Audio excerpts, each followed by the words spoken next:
అందరికీ నమస్కారం.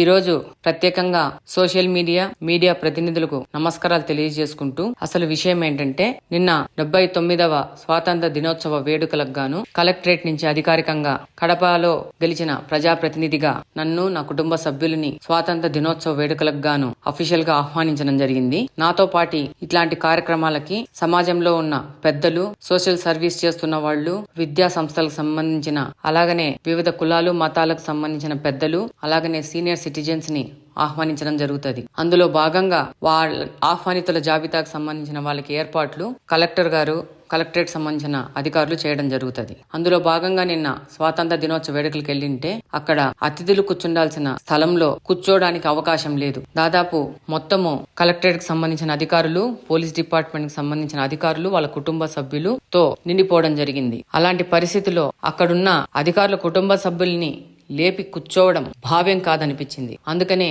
నిలబడుకోవడం జరిగింది. ఇంత పెద్ద వేడుకకు ఇంత గొప్పగా పిలిచిన అతిథులకి ఏర్పాట్లు చేసినందుకు, వాళ్ళకి కూర్చోవడానికి కూడా అవకాశం లేని విధంగా గొప్ప అరేంజ్మెంట్స్ చేసినందుకు కలెక్టర్ గారికి కృతజ్ఞతలు తెలియజేసుకుంటూ, అలాగనే ఈ యొక్క కార్యక్రమము అధికారుల కుటుంబ సభ్యులు చేసుకునే కార్యక్రమంగా, వాళ్ళ పండుగగా భావించి అక్కడి నుంచి వెనుదిరగడం జరిగింది. దీన్ని చాలా గొప్పగా ఆలోచించి, చాలా పెద్దగా దీని మీద వెలుగు నింపి ప్రతి ఒక్క సోషల్ మీడియాలో పోస్ట్ చేసిన వాళ్ళు నా కోసం పనిచేసినందుకు, అలాగనే దీనికోసం వాళ్ళ సమయాన్ని వెచ్చించి పనిచేసినందుకు ప్రత్యేకించి పేరున ధన్యవాదాలు తెలియజేసుకుంటా ఉన్నాను. మీ రెట్టప్ప గారి మాధవి.